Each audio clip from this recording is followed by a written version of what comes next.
क्या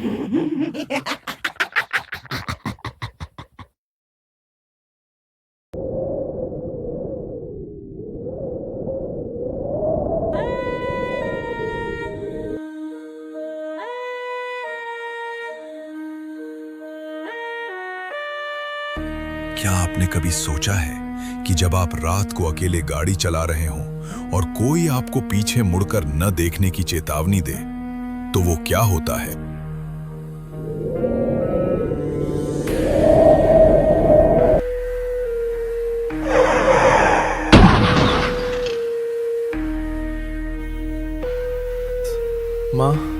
माँ, कुछ गलत है। वो बस सड़क के बीच में खड़ी है। उसके पैर पीछे की ओर मुड़े हैं। NH-33 भारत का वो हाईवे जहां रात को लोग अकेले चलने से डरते हैं, क्योंकि यहां वो नहीं रहते, वो सिर्फ शिकार करते हैं।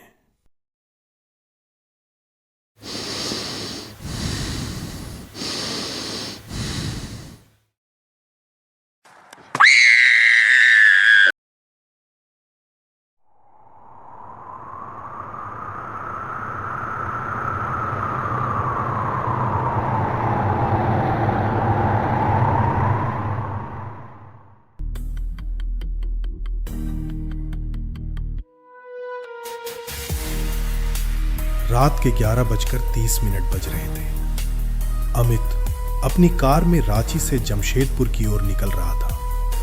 वो थका हुआ था, पर उसे सुबह तक पहुंचना जरूरी था।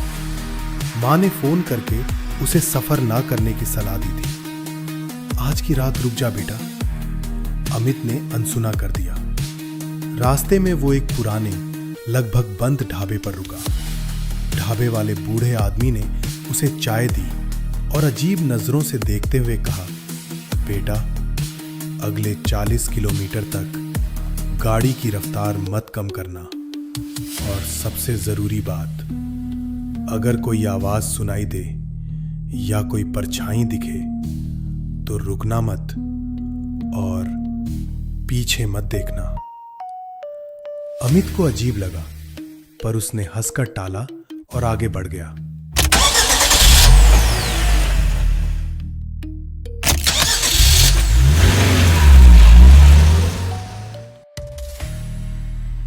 जैसे ही अमित तमाड़ के जंगलों वाले हिस्से में पहुंचा, घना कोहरा छा गया।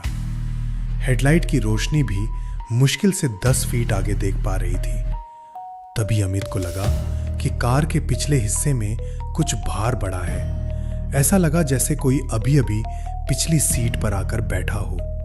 उसने रियर व्यू मिरर में देखा, सीट खाली थी, लेकिन उसे गीली मिट्टी की गंध आने लगी। उसने कार की खिड़कियां खोली, पर गंध और भी तेज हो गई। रेडियो अचानक खराब हो गया और उसने से एक अजीब सी सरसराहट के बीच अमित को अपनी ही सांसें भारी सुनाई देने लगी।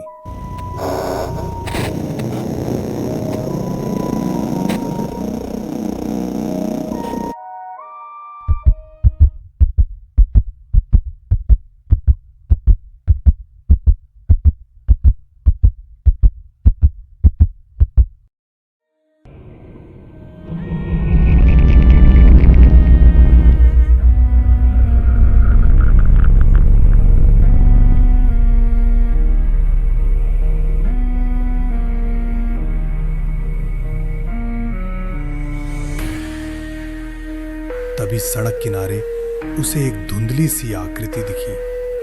वो खड़ी थी या चल रही थी, अमित को समझ नहीं आया। उसका कोई निश्चित रूप नहीं था, बस एक काला घना साया जो कोहरे में भी साफ दिखाई दे रहा था। अमित ने गाड़ी नहीं रोकी, लेकिन 2 किलोमीटर बाद वही साया फिर से सड़क किनारे दिखा और फिर अगले ही मोड़ पर वो साया अमित के साथ साथ चल रहा था और उसकी लंबी उंगलियां कार के शीशे के पास हवा में तैर रही थी। अमित को लगा कि उसकी कार भारी हो गई है, जैसे वो उस साए को अपने साथ घसीट रहा हो। अचानक कार का इंजन बंद हो गया।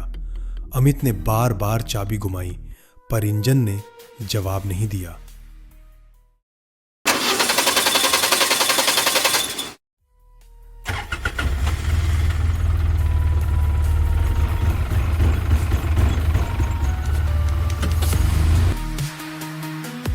कार के अंदर का तापमान अचानक गिरकर जमने जैसी ठंड में बदल गया। डैशबोर्ड पर जमी बर्फ पर उसे अपने मुंह से निकलने वाली भाप साफ दिखने लगी। अमित ने अपनी आंखें बंद कर लीं और जोर जोर से हनुमान चालीसा पढ़ने लगा। जय जय हनुमान ज्ञान गुण सागर। तभी उसे कार के छत पर धप की आवाज आई।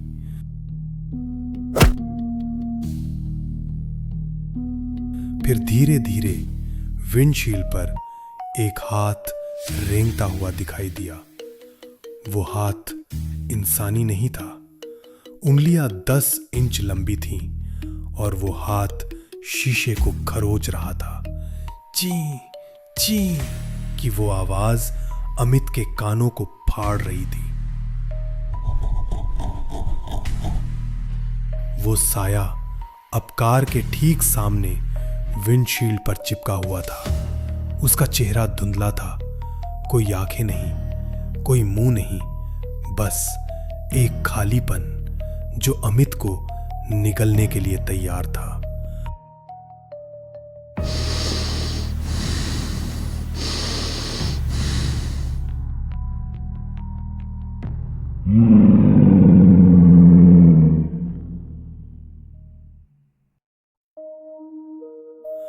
अमित किसी तरह हिम्मत जुटाकर गंगा जल की बोतल निकालता है और उसे विंडशील्ड पर छिड़कता है। वो आकृति एक डरावनी चीख के साथ गायब हो जाती है।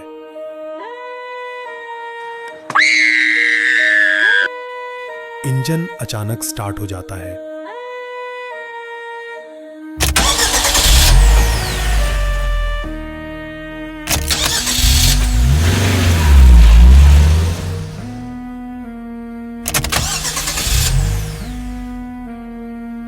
और अमित बिना पीछे देखे गाड़ी भगाते हुए शहर की रोशनी में पहुंच जाता है। अमित हांफते हुए अपने घर का दरवाजा अंदर से लॉक करता है और सीधा बाथरूम में मुंह धोने जाता है। वो आईने के सामने झुकता है और चेहरे पर पानी डालता है।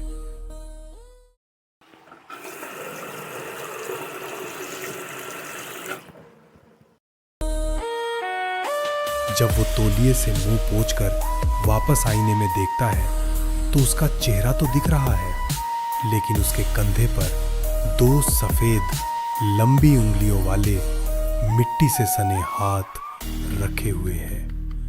वो साया अमित के पीछे खड़ा था।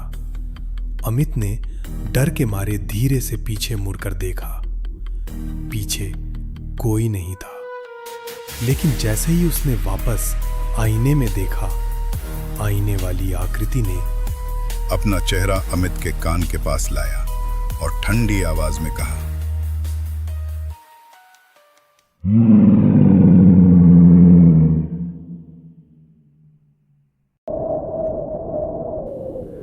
तुम्हें लगा कि तुम भागकर बच गए?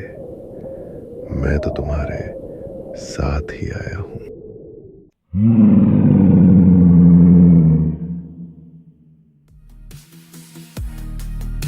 अगले ही पल आईना चकनाचूर हो गया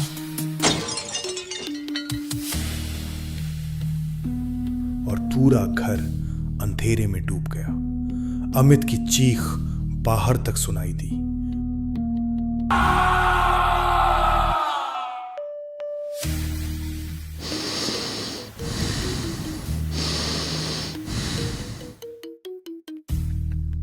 और कहानी यहीं खत्म होती है।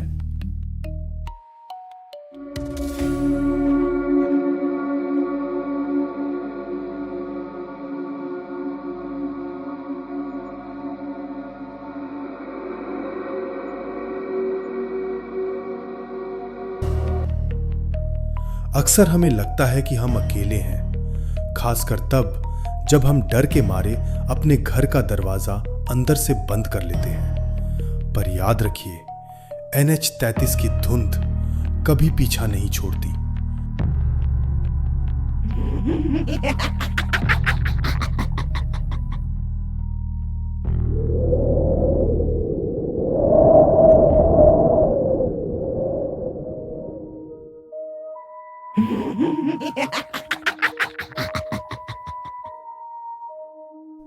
आज रात जब आप सोने जाएं और आपको लगे कि आपके कंबल के बाहर आपकी एड़ी पर कोई ठंडी हवा लग रही है, या आईने में अपना चेहरा देखते वक्त आपको अपने पीछे कोई परछाई दिखे, तो पीछे मुड़कर मत देखना, क्योंकि जो आईने के अंदर है वो शायद बाहर आने का रास्ता ढूंढ चुका है। अगली बार जब आप किसी सुनसान हाईवे से गुजरें तो याद रखें, कार की पिछली सीट कभी खाली नहीं होती।